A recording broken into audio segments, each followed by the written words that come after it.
Welcome, ladies and gentlemen. This is Arts Music, and my name is Milena. We are here at Alliance Ethio Francis for an event from Ethiopiques to Ethiosonic. My first interview is going to be with the one and only Mr. Francis Falceto. As you guys know, Mr. Francis Falceto has been covering and archiving. He actually calls himself the mad archivist. So has been archiving Ethiopian music for over 30 years and has developed and helped take out 30 Ethiopiques albums, and there's so many more to come. And so there's also a new project that he's doing called Ethiosonic that's more focused on music of today. So we're going to be talking about all that and more. Stay with us.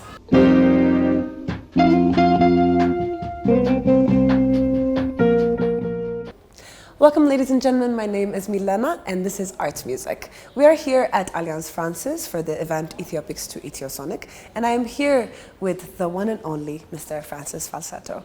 It is such an honor to be sitting here with you. I am such a fan of all the work that you have done, and so this is really a dream come true to me. So thank you so much for giving me your time. Thank you for invitation. Of course.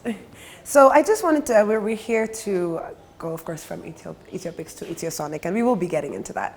But I wanted to take you back a little. So the first question that I wanted to ask, so I was reading something, and the first question I wanted to ask is, do you remember the feeling you had when you first heard Mahmoud Ahmed's Ara Mela Mela? Oh, yes, I do, yes. Goosebump. Still. I'm sorry, I had an interview before yours. I had kind of similar question. Goosebump, and still, decades after, I have this goosebump, It was I was a music lover, fond of many kind of music from all over the world.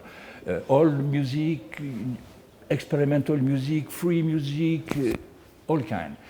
Big ears.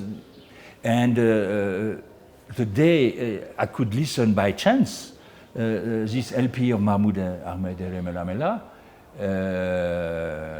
it was really something for me and my friend, because we were a bunch of young guys, all music lovers, and we would organize concerts in our city because we were not happy with the official programs.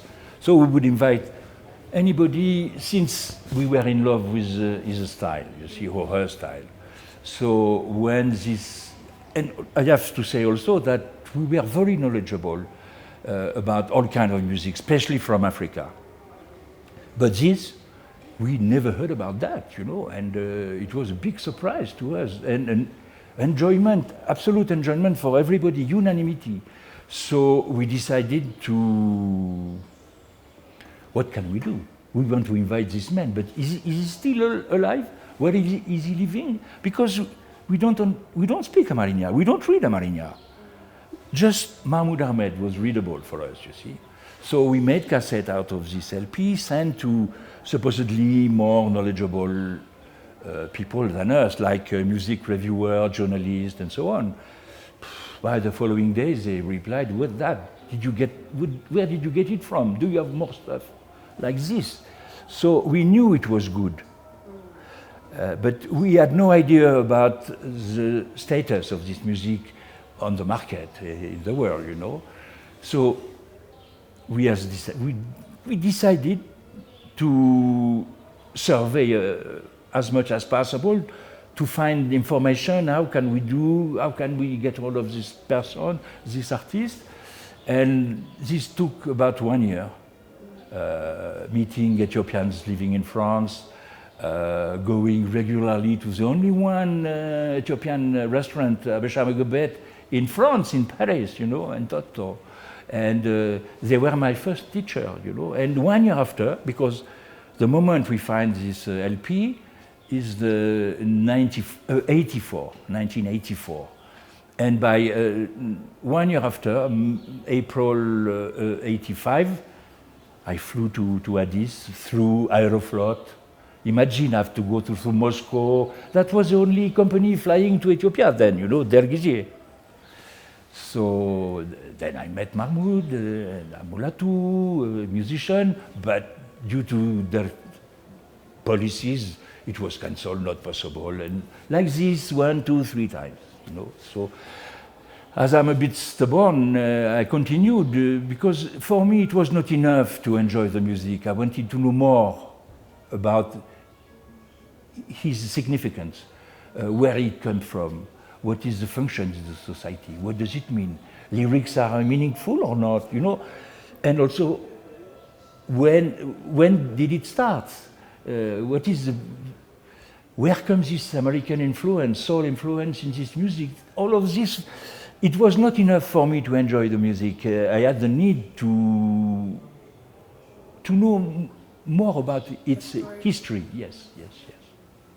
That's incredible. So, I mean, you took on a big job to come to Ethiopia continuously and help, I guess, take these music out, right? From Amaha Records and Philip Ethiopia and so on. And I think that I remember watching an HBO documentary where there was a certain part even saying that this affected your marriage because of how many times you had to come back and forth and the love for Ethiopia and the music. So what prompted you to be so dedicated towards the music? I mean, I'm not only a music lover, I'm also a person who likes to understand. It's not enough to enjoy the music. I'm not good at dancing, for instance, you know, but I like to know what is the meaning of this music in each country. Is it important? Is it underground? Is it very popular? Has music a special status in the society? Little by little, I came to understand many things, just to understand that real beginning is as mariculture, the free speecher, you know, the free spirit, through poetry, through seminar, through double meaning, through all of this make bigger my interest, you see? Again, music by itself is not enough when you understand all the meaning aside of it, you see. I'm a special case, I have to say, and shall I say it's a challenge for Ethiopian music that Ethiopian music felt on me, I don't know. But for me, it was a must. If you consider Ethiopic CDs, there are a booklet of 32 pages, you see, when most of Ethiopian CD productions, it's very short. Eh? So for me, but I can understand that Ethiopian listeners, they don't need that much explanation, but when you, shall I say, export this music outside of his birthplace, it's better to explain where it comes from, how it, what we call a history, you see. So again, I was not formatted to become what I'm doing, but of course, it was difficult, but it was great fun also, because I felt I was the first to search on this field, and it's great when you find, you know, when you have questions and you find answers, partly because I did not find everything. There is still a lot to discover about Ethiopian music history, a lot. But for me, it was also very exciting. Next question is, and I think that this is a question that a lot of people have, do you own the rights to the music? Good question. I never in my life had a private company. I have always worked in a frame of non-profit organization. That's very important. So how come about the rights of this? I am a go-between. I put in touch European record companies and Ethiopian producers. And everything has been done according to the international copyright, meaning producers have rights on the masters. They have to share with the artist concerned. They give a license to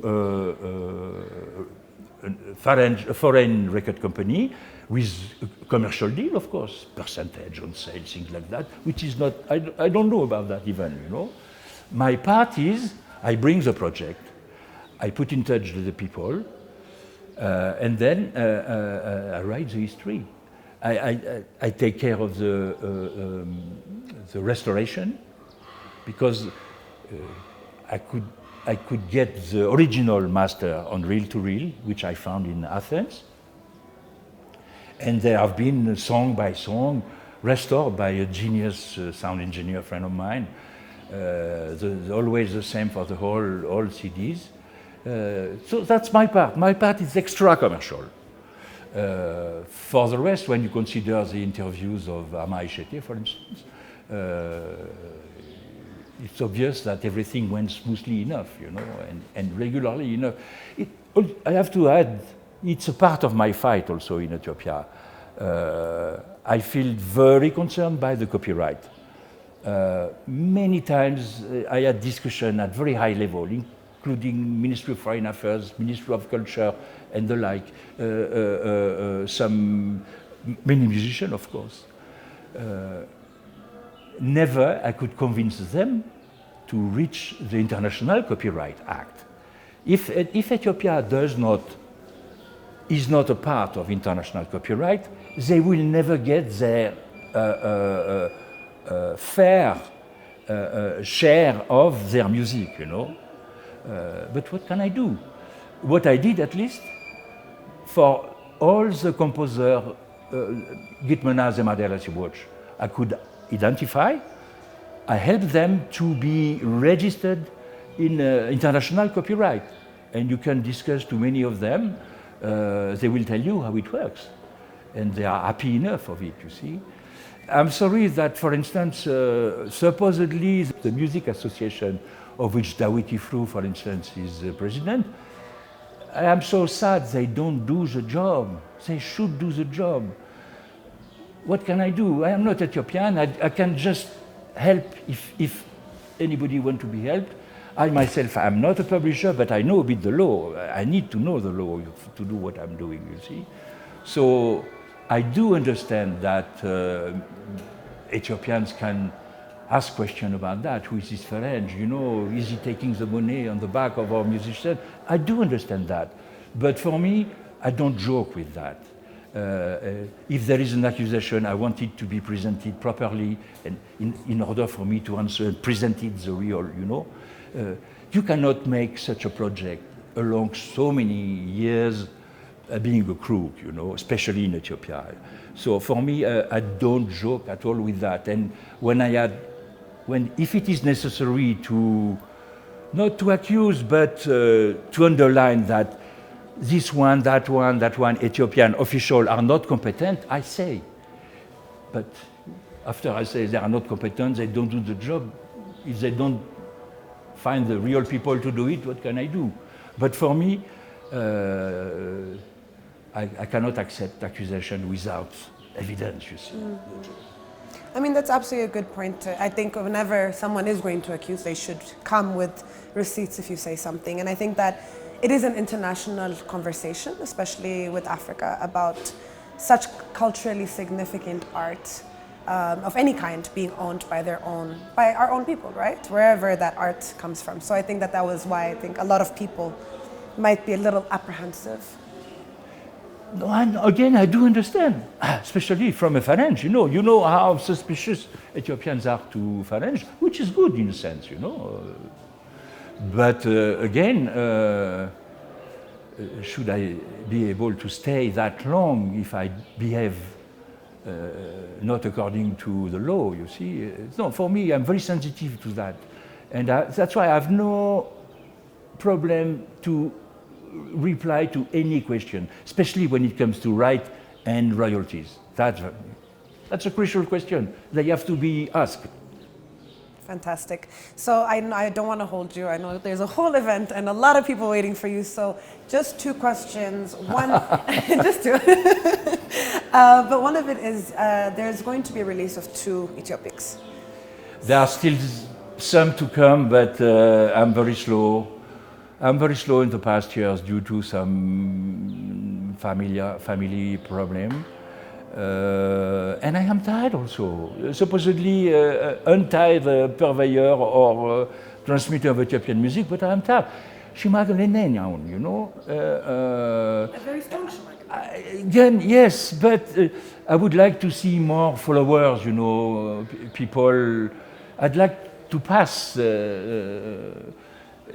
I'm sorry there are not that enough students dealing with Ethiopian music history when, as Ethiopians, they would be able to tell much more than me as Ferenc. You know, my Amharic is very poor, but I know a lot, but I cannot compete with an Ethiopian historian, you see. So I'm very sorry there are not more student Ethiopian working on this, you see, really. Well, I mean, I guess this is a good platform because I do know there are a lot of people interested in music, and maybe them hearing this will inspire them to be a little more involved. Hopefully. Yeah. So my last question, we are here on the event from Ethiopiques to Ethiosonic. So if you could tell us a little bit about the Ethiosonic project. Yeah, I like the question. You see, many people, including among the music community, thought for a long time I am a conservative person, enjoying the music of the old days, imperial time, you know. I'm not at all in this mood. I would love that music of today to be still stronger than the music of the older time. It happens that internet, social media started, let's say, in the late 80s. And I started at this moment to study Ethiopia. What I have done before, nobody knows, but I was, as a music lover, working with many music lovers in a non-profit organization, making concerts of all kinds of music. It can be classical, it can be jazz, free jazz, noise, it can be rock and roll, soul music, it could be music from Pygmies, it could be Japanese Buto, you see, we were thirsty of beauty, you see, to make it short, and maximalist. Thirsty of beauty, and that's a key.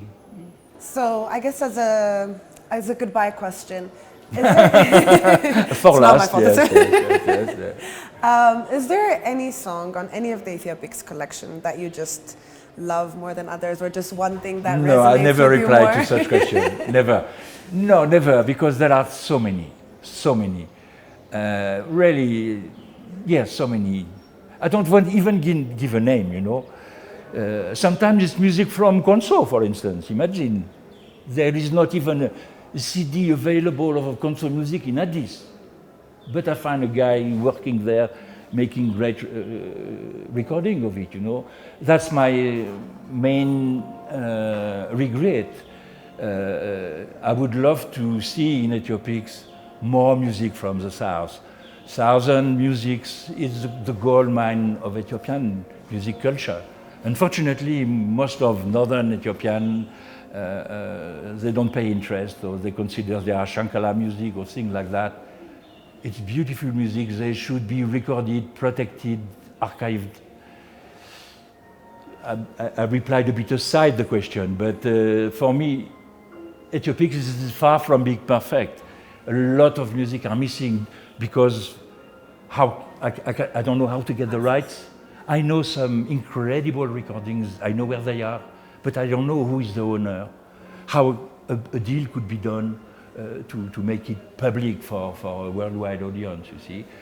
That's, you know, this small event for me, I don't consider it about me. For me, it's more a thanks to all these musicians that I have supported and who gave me back so many good vibes, you see. And I would like very much that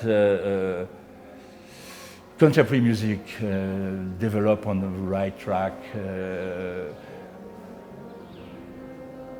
It's difficult. Maybe I should not develop this. It's no. I feel very concerned by the contemporary music in Ethiopia today. Why? Because I think so beautiful stuff has been done decades ago. Why not continue make beautiful stuff? You see.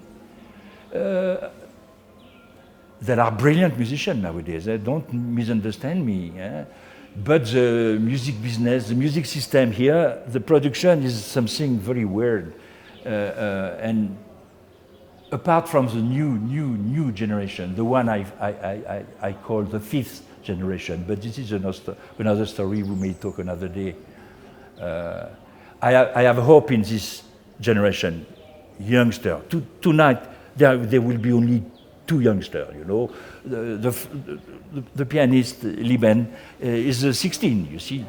But I think this is the kind of people I have to support, and Ethiopia has to support. They are the future. Thank you so much again. My pleasure. Yes.